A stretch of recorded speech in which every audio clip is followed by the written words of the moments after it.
వచ్చేసి న్యాయాధిపతుల గ్రంథం 15వ అధ్యాయము 9 నుండి కొన్ని వచనాలు ధ్యానించుకుని యవనస్తుల కూడికను ముగించుకున్నాం. గత వారంలో 15వ వచనాన్ని ధ్యానించుకున్నాం. ఫిలిష్తీయుల మీద పగ తీర్చుకోవటానికి 300 నక్కల్ని జతలుగా తోకలు కట్టేసి అగ్ని దివిటీలను పెట్టి వారి పొలాలన్నీ కాల్చివేశాడు. ఆ కారణం చేత ఫిలిష్తీయులందరికీ కూడా కోపం వచ్చింది. అది సంసోను వల్ల జరిగిన పని అని తెలుసుకుని ఆ విధంగా యోధా ప్రజల దగ్గరికి వెళ్ళి, ఈ సంసోను మాకు అప్పగించండి, ఇలా జరిగిందని చెప్పినప్పుడు అలాగా వారు చెప్పినట్టుగానే వారికి భయపడి యోధా ప్రజలు ఈ రీతిగా చేస్తున్నారు. 9వ వచనంలో, అప్పుడు ఫిలిష్తీయులు బయలుదేరి యోధా దేశంలో దిగి చెదరి లేహేలో దోపిడి కొరకై దండు కూర్చొని, లేహేలో దోపిడి చేయటానికి ఏం చేశారంటే దండును కూర్చారు. యోధావారు మీరేలా మా మీదకి వచ్చిద్దరని అడుగగా ఫిలిష్తీయులు, సంసోను మాకు చేసినట్లు మేము అతనికి చేయవలనని అతని కట్టుడికే వచ్చిందంటారు. సంసోను ఈ రీతిగా చేశాడు కాబట్టి పంట పొలాలన్నింటినీ కూడా కాల్చివేశాడు కాబట్టి తాను మాకు చేసినట్టే మేము మీకు కూడా చేస్తాం, అంటే మీ పొలాలను కూడా ఏం చేస్తాం, ఊహించండి, చెప్పేది అట్లా మీకు రావాలి. నాకు వచ్చే తలంపు ఎవరికి రావాలి? దీంట్లో ఉన్నదే పెద్ద ఏదో రావాలి. సత్యాన్ని అర్థం చేసుకోవడమే కష్టం అన్నమాట. అర్థమైందా? ఎందుకు వచ్చినారు వారు? చదువుకుంటూ వెళ్ళిపోతే ఏముండదు అక్కడ కదా, గడ్డి తప్ప ఏముండదు, గింజలు ఉండవు. అందుకనే సరిగా అర్థం. ప్రతి దానికి ఎందుకు వచ్చారంట, ఆ వారు మాకు చేసినట్టు మీకు కూడా ఏం చేస్తాం. అయితే కొత్త నిబంధన ప్రకారం యేసుక్రీస్తు ప్రభు మనల్ని ప్రాణం పెట్టి రక్షించాడు, రక్తం చేత విమోచించాడు. అయితే ఇప్పుడు క్రీస్తు యేసు కలిగిన మనసు మనం కలిగి ఉండాలి. క్రీస్తు యేసుక్రీస్తు ప్రభు తీర్పులు ఎలా తీరుస్తాడో ఆ తీర్పుల్ని మనము ఎరిగి ఆ ప్రకారం మనం చేయాలి. వాక్యం ఏం చెప్తుందంటే, మీరు పగ తీర్చుకున్నట్టు మీ పని కాదు. రోమీయులకు రాసిన పత్రిక 12వ అధ్యాయంలో ఉంటుంది, 20 నుండి తర్వాత చదువుకోండి. పగ తీర్చుకున్నట్టు మీ పని కాదు. పగ తీర్చుకునే పని ఎవరిదండి? మనం నీతి న్యాయాలు కలిగి మనం జీవిస్తాము, దేవుని బిడ్డలుగా మనం జీవిస్తాము, యేసుక్రీస్తు ప్రభుని గురించి ఈ లోకంలో ప్రకటిస్తాము. వారి క్షేమం కొరకు, వారి రక్షణ కొరకు మాత్రమే. యేసుక్రీస్తు ప్రభు చనిపోయి సమాధి చేయబడి తిరిగి లేచిన తర్వాత సర్వలోకానికి వెళ్ళి అన్ని జనులందరికీ కూడా, అవిశ్వాసులందరికీ కూడా యేసుక్రీస్తు ప్రభు యొక్క మరణ పునరుద్ధానాలను ఏం చేయమన్నాడు? యేసు ప్రభు యొక్క మరణ పునరుద్ధానాలే సువార్త.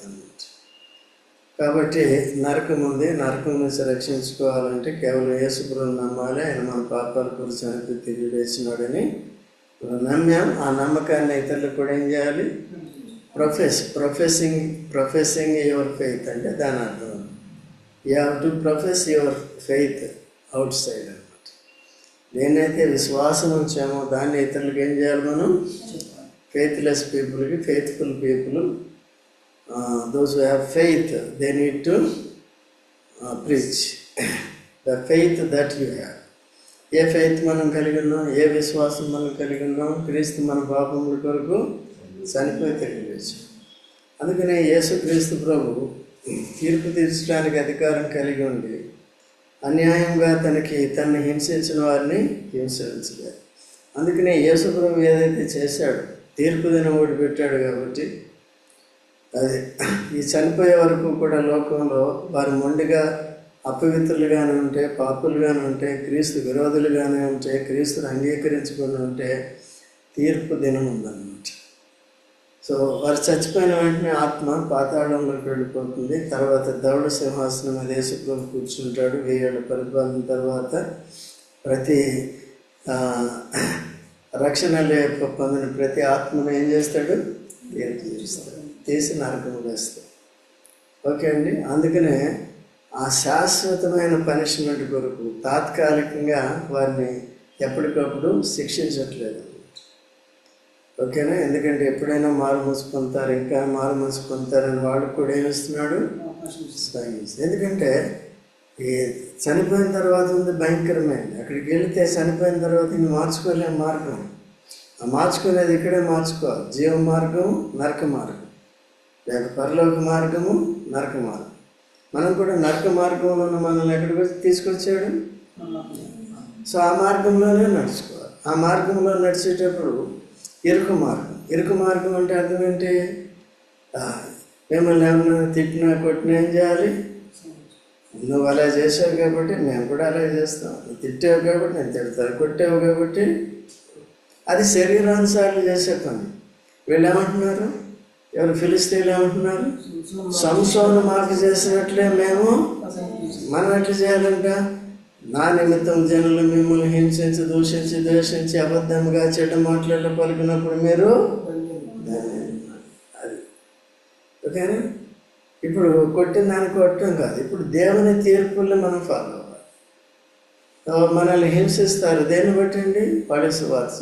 సువార్త ఎవరు చెప్పమన్నారు? దేవుడు. దేవుని మాట వినాలా, మనుషుల మాట వినాలా?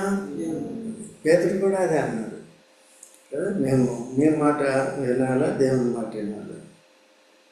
అధికారులు చెప్పారన్నమాట. అపోస్తల కార్యములు 5:19 ఉంటుంది. తర్వాత చూడండి 4 అధ్యాయంలో కూడా ఉంటుంది.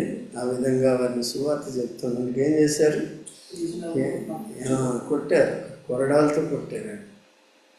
మనం అటువంటి పరిస్థితులు ఉంటే రెండో రోజున మనం వెళ్ళలేమన్నమాట.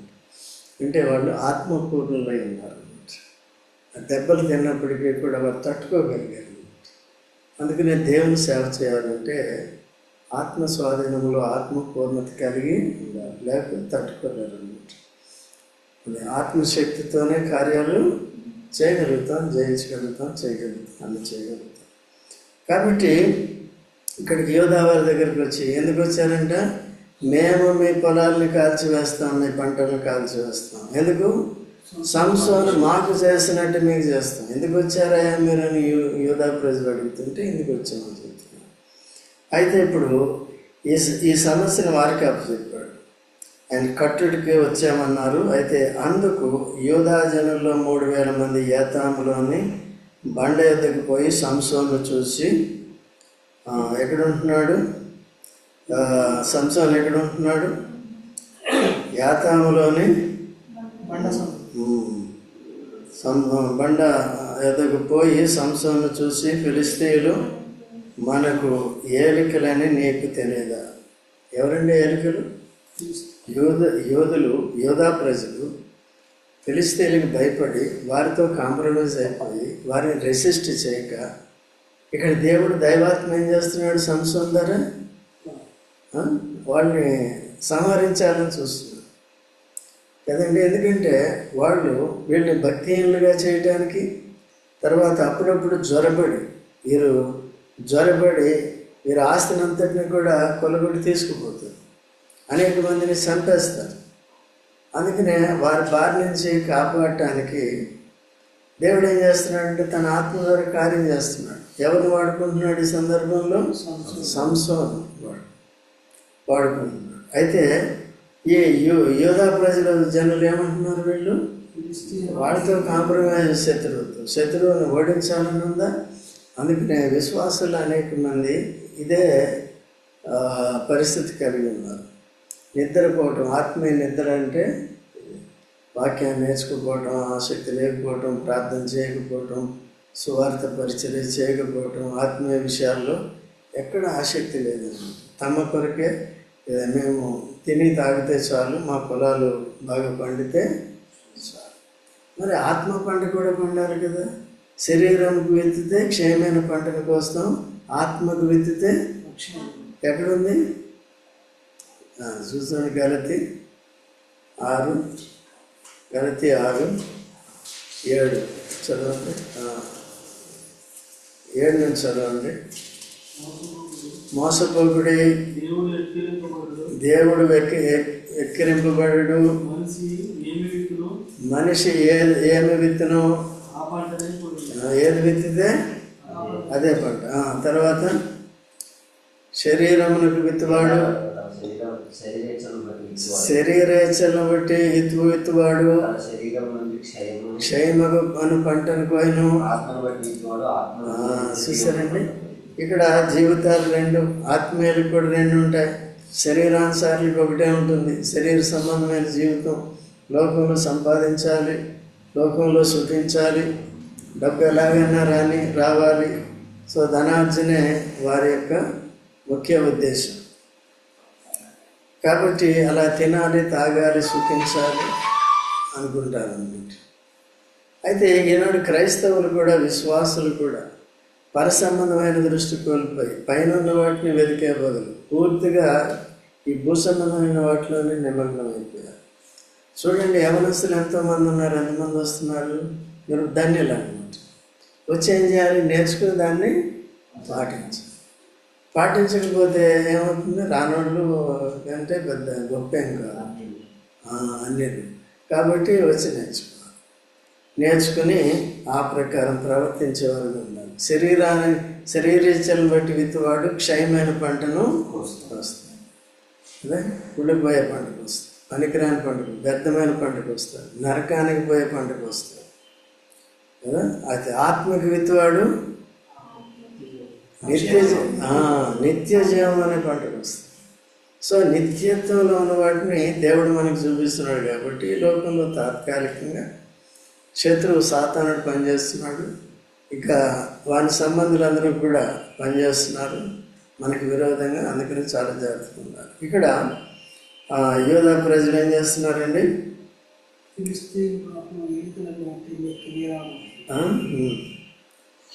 ఏదైతే సరిగ్గా చదువు. అందుకు యూదా జనంలో 3,000 మంది ఏతాబులోని బండ యొద్దకు పోయి సంసోనును చూచి, ఫిలిష్తీయులు మనకు ఏలికలని నీకు తెలియదా? ఏమని చెప్తున్నారండి? అన్ని జనులు అవిశ్వాసులు, దేవుని ప్రజలకు దేవుడు ఏం చెప్పాడు? మీరు తలగా ఉందరు కానీ తోకగా ఉండకూడదు. శత్రువు మిమ్మల్ని ఏలకూడదు, పరిజనులు మిమ్మల్ని ఏలకూడదు. మీ దేవుడే మిమ్మల్ని ఏలాలి. దెయ్యం సైతాన్ని మిమ్మల్ని ఏలకూడదు. మీ దేవుడే యేసుప్రభు మిమ్మల్ని ఏలాలి. అయితే ఎంత దిగజారిపోయారో చూడండి. లేవియాకాండం 26-25. లేవియాకాండం 26-25 త్వరగా చదవండి.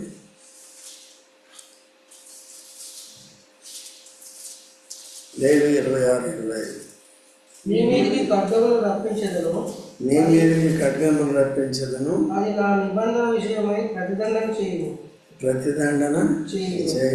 మీరు మీ పట్టణంలో కూడి ఉండగా మీ మధ్యకు తెగులును రప్పించదను, మీరు శత్రువుల చేతికి అప్పగింపబడతారు.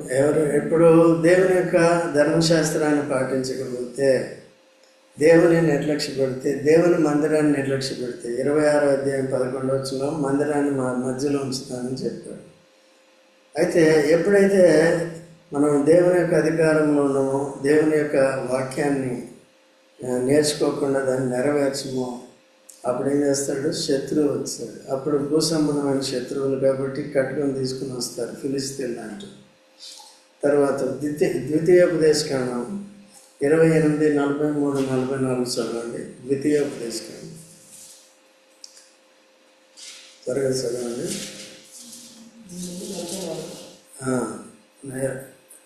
28-43-44. నీ మధ్యనున్న పరదేశి నీకంటే మిక్కిలి హెచ్చవును, నీవు మిక్కిలి తగ్గిపోవు. ఎప్పుడు పైన వచనాలు చూస్తే, ఎప్పుడైతే నువ్వు మిడతల కండు నీ చెట్లన్నిటినీ నీ భూమి పంటను ఆక్రమించుకును, నీ మధ్యనున్న పరదేశి నీకంటే మిక్కిలి హెచ్చవును, నీవు మిక్కిలి తగ్గిపోదు. తర్వాత 44. అతడు నీకు అప్పిచ్చును గాని నీవు అతనికి అప్పియలేవు. చూసారండి, దేవుని వాక్యాన్ని పాటించేవారు కదా అధికారులుగా ఉంటారు, అప్పిచ్చేవారుగా ఉంటారు కదా. తర్వాత దేవుని వాక్యాన్ని నెరవేర్చిన వారంతా ఏమవుతారంటే ఇస్తారు కదా అప్పుడు అప్పుడు ఇంకా పైన వచనం కింద అతడు తలగా నుండు నీకు తోకగా నుండు. అది కాదు, అదే తెరగా ఉందని చెప్పాను కదా. పైన 43వ వచనం చదువు. నీ మధ్యనున్న పరదేశి నీ మధ్యనున్న పరదేశి నీకంటే మిక్కిలి చూసా. పాపులని నేలుతున్నారంటే ఎంత భయంకరమైన పరిస్థితి. యేసుక్రీస్తు ప్రభు మనల్ని ఏలాలి, సాతానుడు ఏలుతున్నాడంటే ఎంత భయంకరమైన పరిస్థితి. అందుకనే ఆత్మీయంగా దిగజారిపోయిన వారంతా కూడా వారిని ఎవరు ఏలుతున్నారు? వీరు కూడా విమోచింపబడిన ప్రజలే. ధర్మశాస్త్రం ఇవ్వబడింది, దేవుని మందిరం పెట్టబడింది వారి మధ్యలో. సేవకులు ఉన్నారు, యాజకులు ఉన్నారు, దేవుడు వారి మధ్యలో ఉన్నాడు. అయినప్పటికీ దేవుని వాక్యాన్ని నేర్చుకోకుండా, దేవుని ధర్మశాస్త్రాన్ని పాటించకుండా శరీరానికి విద్యుత్ వారు ఏం చేస్తున్నారండి? తగ్గిపోతున్నారు. పరదేశ కంటే కూడా తక్కువ వారైపోతారు. అట్లా ఉండకూడదు కదండి. మనం ఏం కావాలి? లోకంలో ఉన్న వారి కంటే కూడా అధికంగా ఉండేది నేర్చుకోవాలి. ఎవరు ఎక్కువ? యేసుప్రభు నమ్ముకున్న వాళ్ళు ఎక్కువ, నమ్మని వారు ఎక్కువ? నమ్ముకుంటే నమ్ముకుని నిర్లక్ష్యంగా ఉంటే, మందిరానికి రాకుండా, వాక్యం లేకుండా, రోజు చదువుకోకుండా, యూత్ గ్రూప్లో పెట్టమంటాను పెట్టరు. ఏంటది? మెసేజ్. వాళ్ళు ఎవరు? పరదేశ కంటే తక్కువ, అన్నిటికంటే తక్కువ. తెలిసి తప్పు చేసేవాడు అవిశ్వాస కంటే తక్కువ అన్నమాట. అర్థమైందా? కాబట్టి జాగ్రత్తగా ఉండాలి. తర్వాత చదవండి. ఎన్నో వచనం? 12వ వచనం. అందుకు వారు, మేము ఫిలిస్తీయుల చేతికి అప్పగించుటకు నేను కట్టవచ్చితమని అతనితో అనగా సంసోను, మీరు నా మీద పడకుండానట్లు నాతో ప్రమాణము చేయడం. మీరు నా మీద పడకుండా అంటే వీళ్ళు జాగ్రత్త పడుతున్నారు. యోధా ప్రజలు సహోదరులు కదా, వీళ్ళంతా దేవుని బిడ్డలు కాబట్టి మీరు అలా చెప్పి కడతామని చెప్పి నన్ను మీరందరూ నా మీద పడి పట్టుకుంటారేమో, నన్ను అలా చేయకండి అని వార్త ఏం చేస్తున్నాడు? నిబంధన చేసుకుంటున్నాడు. కట్టుకోండి మీరు, పర్లేదు, కానీ మీరందరూ వచ్చి నన్ను కొట్టచ్చు. ఒకవేళ కొడితే సహోదరుడు కాబట్టి వాడిని తిరిగి కొట్టకూడదు, వెంటనే ఏం చేయకూడదు. ఇప్పుడు మన ఇద్దరం సహోదరులే కదా, మనం సహోదరులు. ఈయన నేను కొట్టచ్చా? ఆయన నన్ను కొట్టచ్చా? అయితే బయట ఉండి ఇప్పుడు కొట్టకూడదు, అప్పుడు కదా. ఈయన ఇశ్రాయేలుడే. ఎవరు? సంసోను. ఆయన దగ్గరికి ఎవరు వచ్చారు? యోధా ప్రజలు వచ్చారు. ఇప్పుడు వారంటే డెలికేట్ అన్నమాట. అందుకనే దావీదు రాజు ఉన్నాడు, సౌలు రాజు ఉన్నాడు. సౌలు రాజు శరీరానుసారి అయిపోయాడు కదా, దావీదుని తరుముతున్నాడు. దొరికాడు, అయినా ఏం చేయలేదు. ఎందుకు? దేవుని చేత అభిషేకం పడ్డాడు కాబట్టి. నీతిమంతుడు ఏం చేయకూడదు? నీతిమంతుడు కొట్టుట తైలాభిషేకం. ఆయన నన్ను ఇంత చేసినా అది నాకు తైలాభిషేకం. అట్లా సహోదరులు ఏం చేయకూడదు? ఒకరికొకరు హాని చేయకూడదు. అందుకనే కొలస్సీలకు రాసిన పత్రిక 3వ అధ్యాయంలో తర్వాత చదువుకోండి, 5వ వచనం నుండి, ఒకరికొకరు అన్యాయము చేసుకోకూడదు. ఎందుకంటే సహోదరులు కదా, చేయకూడదు. ఒకవేళ చేస్తే దేవుడు తప్పకుండా శరీరానుసారం తీర్పు ఇస్తాడు. అట్లాగే ఇక్కడ మీరు నా మీద పడకండి, నన్ను కట్టుకోండి అని వారికి అప్పచెప్తున్నాడు. ఫిలిస్తీన్లకు అప్పచెప్పుకోండి అని చెప్తున్నాడు. యేసుక్రీస్తు ప్రభువును కూడా ఎవరు? యోధా ఇస్కరియోతు. ఎవరండి ఆయన? యేసు ప్రభు సహోదరుడు కదా, పిలువబడినవాడు. ఎవరికి అప్పచెప్పించాడు? మన అంత్య దినాల్లో ఉంది, సహోదరుని అప్పగిస్తాడండి. ఎవరయ్యా సువార్త చెప్పిందంటే, చెప్పింది ఆయన. ఎవరైనా వచ్చి కొట్టడానికి తిట్టడానికి వచ్చినప్పుడు రాజంకులు. ఎవరు చెప్పింది? కాబట్టి సహోదరుని ఏం చేస్తాడు? అటువంటి రోజులు వస్తున్నాయి. నేను కాదని తప్పించుకున్నాను. అట్లా లేకుండా మనం ధైర్యంగా సరే, తర్వాత ప్రమాణం చేయడను అందుకు వారు, అలాగ కాదు, నిశ్చయముగా మేము నిన్ను చంపము కానీ నిన్ను గట్టిగా కట్టి వారి చేతికి మేము అప్పగించుదామని చెప్పి 2 కొత్త త్రాళ్ల చేత అతన్ని కట్టి ఆ బండ యొద్ద నుండి అతన్ని తీసుకొని వచ్చారు. ఓకే, కాబట్టి ఏం చేస్తారు? కొత్త తాళ్ళు తీసుకొచ్చి ఏం చేస్తారు? పాత తాళ్ళు అయితే తెగిపోతాయి, బలహీనంగా ఉంటాయి. కొత్త తాళ్ళు అయితే కొత్త తాడైనా పాత తాడైనా మన ఆత్మ దగ్గర ఏంటంటే బడాదు ఒకటే. కాబట్టి ఎందుకంటే సంసోను ఎలా సేవ చేస్తున్నాడు? దేవుని ఆత్మశక్తి చేత చేస్తున్నాడు. అప్పటి వరకు కూడా అభిషేకం ఉంది కదా, వెంట్రుకలు, ఆయన శక్తి ఎక్కడ ఉందండి? తల వెంట్రుకల్లో. కాబట్టి అలా నడుస్తున్నాడు. తర్వాత అప్పుడు అతడు లేహీకి వచ్చే వరకు ఫిలిష్తీయులు అతన్ని లేహి అంటే వారు ఫిలిస్తీయులు ఎక్కడ దాకా వచ్చారు? లేహి వరకు వచ్చి యోధా వారిని ఆ విధంగా చెప్పారు. తర్వాత అతను ఎదుర్కొని కేకలు వేయగా యెహోవా ఆత్మ అతని మీదకి బలముగా వచ్చినందున అతని చేతులకు కట్టబడిన తాళ్ళు అగ్ని చేత కాల్చబడిన జనపనార వలె ఆయన సంఖ్యలను అతని చేతుల మీద నుండి విడిపోయాయి. ఏమైందండి? ఆత్మశక్తికి ఏమన్నా ఉంటే బలం ఎవరైనా కట్టడి చేయగలరా? కదా, మన పేతురు కూడా కొత్త నిబంధనలో పేతురు కూడా చెరసాల్లో ఉన్నప్పుడు కాళ్ళకి సంఖ్యలు ఉన్నాయి, తర్వాత సైనికులకి కప్స్ ఉన్నాయి కదా, సైనికులు ఈయనకి మధ్యలో ఏం చేస్తున్నాడు? ఈయన నిద్రపోతుంది. అయితే అప్పుడు మధ్యరాత్రిలో దేవదూత, ఎందుకంటే అక్కడ సంఘం ఏం చేస్తుంది? అత్యాశక్తితో ప్రార్థన. ఎప్పటి వరకు ప్రార్థన చేస్తుంది? వచ్చే వరకు కూడా. ఆయన తిరిగి ఆ సంఘానికి వచ్చే వరకు కూడా ప్రార్థన చేస్తూనే ఉన్నాం. అందుకనే మనం ఈ టైం పెట్టుకుంటాం, ఆ టైంలో కూడా సగం టైం లేటుగా వస్తుంది కదా. అందుకనే మన దగ్గర ఒకటి హ్యాబిట్ ఉంది, ఏంటంటే ఒకవేళ అత్యవసరంగా ఎవరన్నా ఉంది ఆ పరిస్థితిలో వెంటనే మేము కాల్ చేసినప్పుడు మీరంతా ఏం చేయాలి? జూమ్లోకి వచ్చేయాలి. ఇక్కడ ఉన్నవారు ఇక్కడికి వచ్చేయాలి. Emergency prayer meeting, any time special prayer meeting. అదేంటిది? Emergency prayer meeting. You must come and pray. Okay, అట్లా. సో కాబట్టి వచ్చి ఏమైపోయినాయండి అవి? దేవదూత వచ్చిన వెంటనే ఏమైంది? పేతురు యొక్క సంఖ్యలు తెగిపోయినాయి, బయటికి. పౌలు శీలా కూడా సంఘంలో 16వ అధ్యాయం అపోస్తలుల కార్యంలో వారిని కూడా సువార్త నిమిత్తం చెరసాలలో పెట్టినప్పుడు ఏమైంది?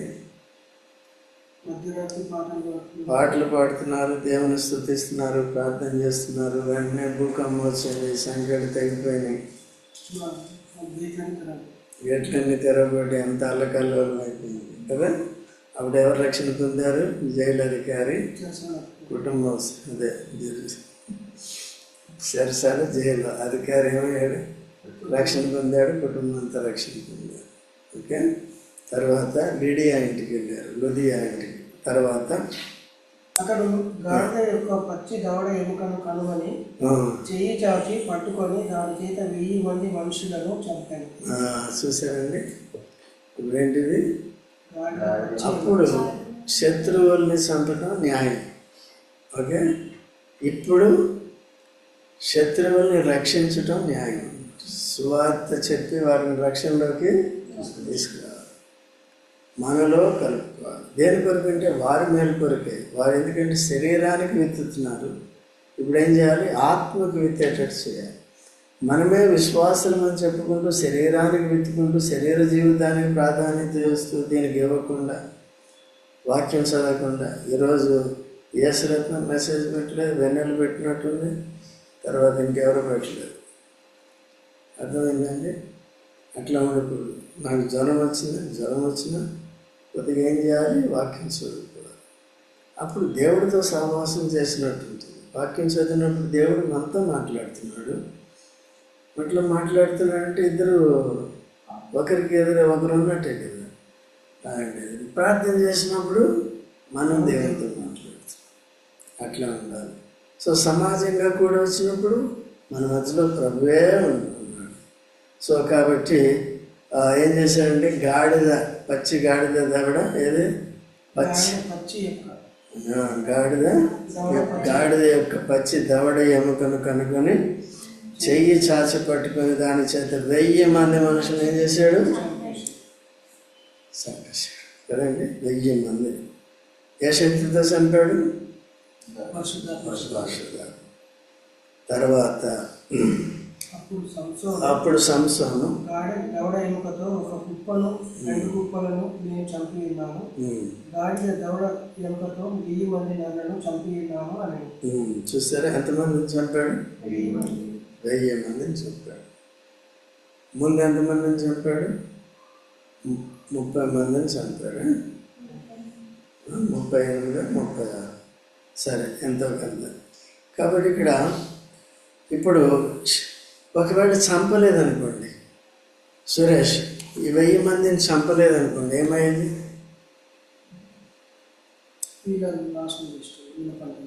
వీళ్ళ పంటను కూడా మీరు నాకు ఏం చేస్తారో నేను మీకు కూడా, సంసోన్ ఏం చేశాడో అదే మీకు చేస్తాను.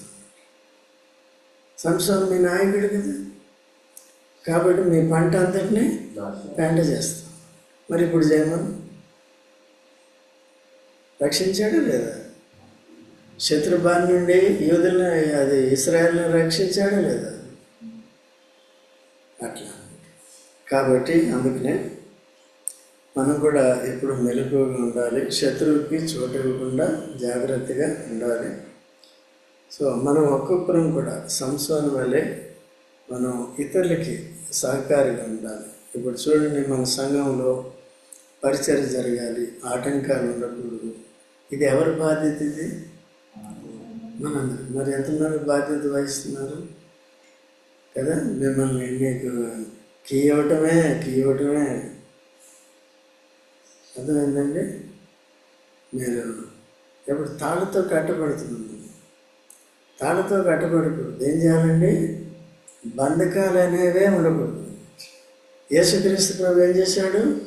మన బంధకాలన్నిటిని పటాపంచలు చేశాడు పాపానికి క్షమించి.